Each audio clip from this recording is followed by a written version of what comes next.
আজকের আলোচনায় অমিতাভদাকে আমি প্রথম মানে জানতে চাইছি, অমিতাভদা আপনি কি আজকে একেবারে প্রথম বলবেন এই সুপ্রিম কোর্টের এই নির্দেশ নিয়ে আপনি হ্যাঁ বা নাতে উত্তর দিলে আমি রাজনৈতিক ক্ষেত্রে আসব, রাজনৈতিক প্রতিনিধিদের কথা এটা সঞ্চালকের না না না না না না আমি বলছি এই কারণের জন্য আপলিটিক্যাল আলোচনা দিয়ে শুরু করা যেতে পারে নাকি আমরা পলিটিক্যালি বিষয়টায় আসবো? যেমন ইচ্ছে, যেহেতু এটা একটা সাংবিধানিক ঘটনা, তুমি আমাকে প্রথম বলতে দিলে আমি নিঃসন্দেহে। বেশ, তাহলে অমিতাভদা আমি আপনার কাছ থেকে জিজ্ঞেস করি, এই যে 142 ধারা যেটা বলা হচ্ছে 142 বিশেষ প্রভিশন ব্যবহার করলো সুপ্রিম কোর্ট, এবং সেখানে এই যে নামটা তোলার ক্ষেত্রে বলা হলো যে একদিন আগে পর্যন্ত যাদের নাম আন্ডার ট্রাইব্যুনালে রয়েছে তাদের নাম যদি মূল তালিকা আসে তাদের ভোটার হিসাবে পরিচিতি দিতে হবে বা তাদের সেই স্বীকৃতি দিতে হবে। তৃণমূল একে জয় বলে দেখছে, এটা আদতে কতটা তৃণমূলের জয় এবং সুপ্রিম কোর্টের এই বিশেষ আইনি সংস্থান যে নিয়ে আসতে হলো তার কারণটা কি? আচ্ছা, তার আগে সকলের অবগতির জন্য 142 নম্বর ধারায় কি বলা আছে সেইটা একটু পরিষ্কার করে দিই। বেশ, ভারতীয় সংবিধানের 142 নম্বর ধারা বলছে, the Supreme Court, it grants the Supreme Court the authority to pass any decree or order necessary to provide complete justice to any pending cause or matter.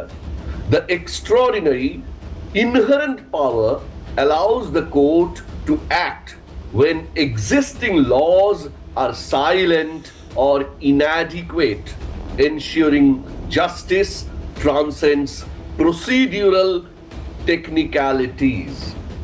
অর্থাৎ কিনা এই কথাটা ব্যাখ্যা করলে যেটা দাঁড়ায়, 142 নম্বর ধারা ভারতের সুপ্রিম কোর্টের হাতে একটি বিচারাধীন ব্যবস্থার ক্ষেত্রে পূর্ণাঙ্গ ন্যায় বিচার প্রদানের উদ্দেশ্যে এমন পদক্ষেপ নেওয়ার অধিকারী যে বিষয়ে এখনো চূড়ান্ত আইনি ব্যবস্থা বা লিগাল পরিকাঠামো তৈরি হয়নি বা বিবেচনাধীন রয়েছে। 1, 2, এই সঙ্গে এটিও গুরুত্বপূর্ণভাবে প্রমাণিত হয় যে 142 নম্বর ধারা বলছে যে কোনো একটি প্রক্রিয়ার, আইনি প্রক্রিয়ার তার যে প্রসিডিউরাল টেকনিক্যালিটিস আছে, পদ্ধতিগত যে বিভিন্ন অংশগুলো আছে, যে স্তরগুলো আছে, যে পর্বগুলো আছে, সেই পর্বগুলোর প্রতিটাতে যাতে যথাযথ ন্যায় বিচার সুনিশ্চিত করা যায়। অর্থাৎ ন্যায় বিচার প্রদানের ক্ষেত্রে যে পদ্ধতি অবলম্বন করা হবে তার প্রতিটি ক্ষেত্রে, প্রতিটি পর্বে যেন ন্যায় বিচার বজায় থাকে সেইটা দেখা। মানে ওভারঅল আমি যদি একটি ন্যায় বিচার দিলাম কিন্তু দেখা গেল অংশ বিশেষের ক্ষেত্রে ততটা হলো না, যেমন ধরা যাক 26,000-এর চাকরি বাতিল মামলার ক্ষেত্রে অনেকেই বলেছেন যে শেষ পর্যন্ত সাবস্ট্যান্সিয়ালি জাস্টিস প্রডিউস হলেও প্রসিডিউরালি এই জাস্টিসের জায়গায় বেশ কিছু প্রশ্ন আছে।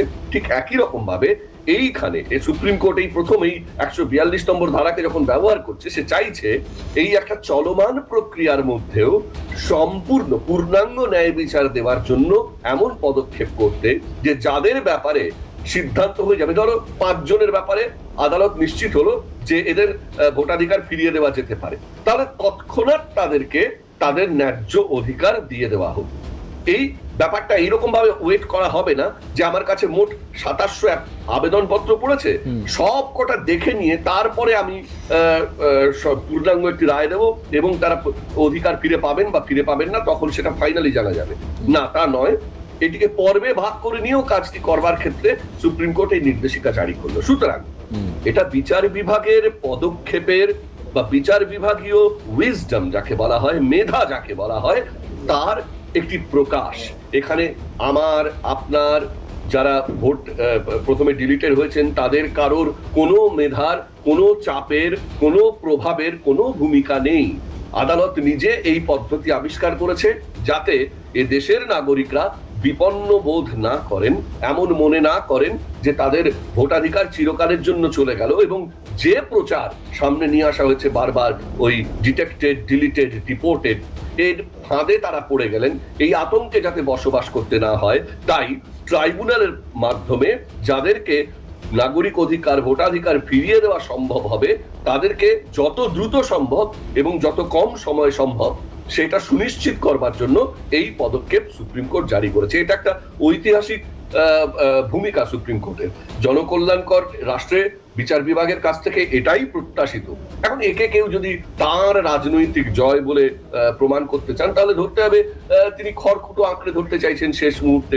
নির্বাচন আসলে যেটা এসে দাঁড়িয়েছে এবার কার্যত, যে এবারের নির্বাচনে উন্নয়ন কোনো প্রশ্ন নেই, এবারের নির্বাচনে জননিরাপত্তা বলে কোনো বিষয় নেই, এবারের নির্বাচনে কিভাবে পশ্চিমবঙ্গের আগামী 5 বছরের অগ্রগতি রূপরেখা নির্ধারিত হবে সে বিষয়ে কোনো প্রশ্ন নেই। পুরো নির্বাচনটা এসে দাঁড়িয়েছে for SIR against SIR, SIR দিয়ে ক্ষমতায় আসা, এসআইআর এর বিরোধিতা করে ক্ষমতায় থেকে যাওয়া। সুতরাং সেক্ষেত্রে এসআইআর সংক্রান্ত যে কোনো মামলার যে কোনো রায় যেখানে যখনই বেরোচ্ছে, সঙ্গে সঙ্গে তাকে নিজের অনুকূলে টেনে নেওয়ার জন্য রাজনৈতিক পক্ষরা তৎপরতা দেখাবেনি। যদিও বাস্তবতা এটা, সুপ্রিম কোর্টে যে মামলা চলছে পশ্চিমবঙ্গের এসআইআর প্রসঙ্গে, সেটা মোস্তারি বানু নামে একজন সাধারণ নাগরিকের করা মামলার প্রেক্ষিতে পরবর্তীকালে যুক্ত হওয়া নানা পক্ষের একটা সম্মিলিত প্রক্রিয়া। সুতরাং সুপ্রিম কোর্ট আজকে যে নির্দেশিকা জারি করেছে, সেটা আমাদের নাগরিকদের জন্য বিশেষ স্বস্তিদায়ক, যে ট্রাইব্যুনাল প্রক্রিয়ার মধ্যে দিয়েও যারা সুনিশ্চিত হয়ে আরো একবার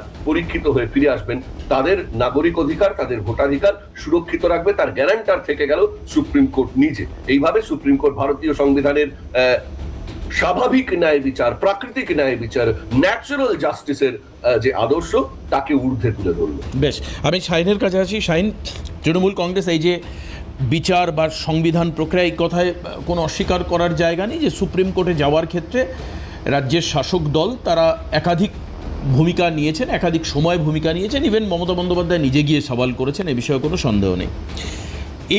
এই যে নির্দেশ, এই নির্দেশকে তোমরা নিজেদের জয় বলে দেখছো যেমন ঠিক, তেমনিভাবে তোমরা বলছো যে যাদের নাম বাদ গেছে, এই যারা আন্ডার অ্যাডজুডিকেশন ছিলেন, বা এই যে 27 লক্ষ মানে যারা ট্রাইব্যুনালে যাচ্ছেন, এদের নাম তোমরা তুলেই ছাড়বে।